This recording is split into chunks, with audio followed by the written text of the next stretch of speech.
नमस्कार मित्रांनो, विण दोघातली ही तुटेना मालिकेच्या सध्या एकामागून एक धक्कादायक घडामोडी घडताना दिसत आहेत. या मालिकेच्या नुकत्याच प्रसारित झालेल्या भागामध्ये प्रेक्षकांना भरपूर ड्रामा, भावना आणि मोठे ट्विस्ट पाहायला मिळाले.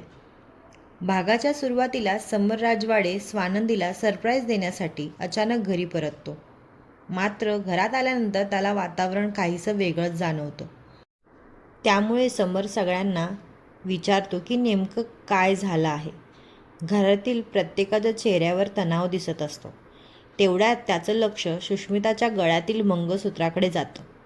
सुष्मिताच्या गळ्यात मंगळसूत्र पाहून समर पूर्णपणे हादरून जातो.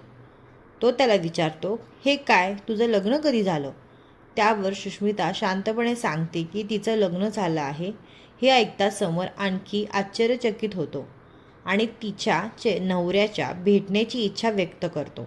मात्र स्वानंदी त्याला आधी शांत होण्यास सल्ला देते आणि सर्व गोष्टी सविस्तर सांगण्याचा प्रयत्न करते. पण समर काही ऐकून घेण्याच्या मनस्थितीत नसतो.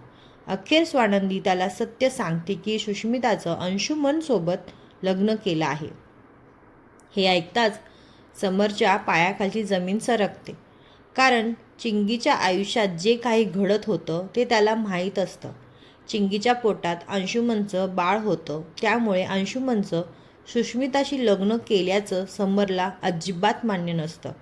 समर स्पष्टपणे सांगतो की त्याला हे लग्न मान्य नाही.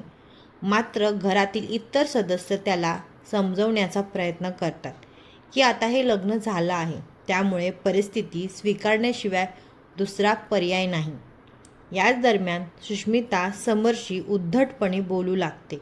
तिची बोलण्याची पद्धत स्वानंदीला अजिबात आवडत नाही. स्वानंदी लगेच तिची समजूत काढून तिला सांगते की समर राजवाडे या घरातील मोठे आहेत आणि त्याच्याशी अशा आवाजात बोलणं योग्य नाही.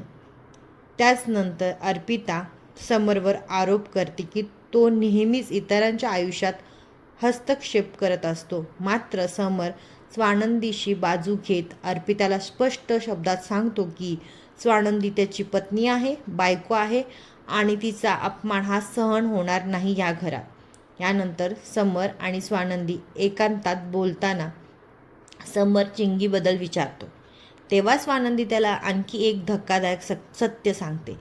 चिंगी जिन्यावरून पडल्यामुळे तिच्या पोटातलं बाळ वाचू शकलेलं नाही. डॉक्टरांनी तिला ही दुःखद बातमी दिल्यानंतर चिंगीने या घरातून बाहेर पडण्याचा निर्णय घेतला असतो.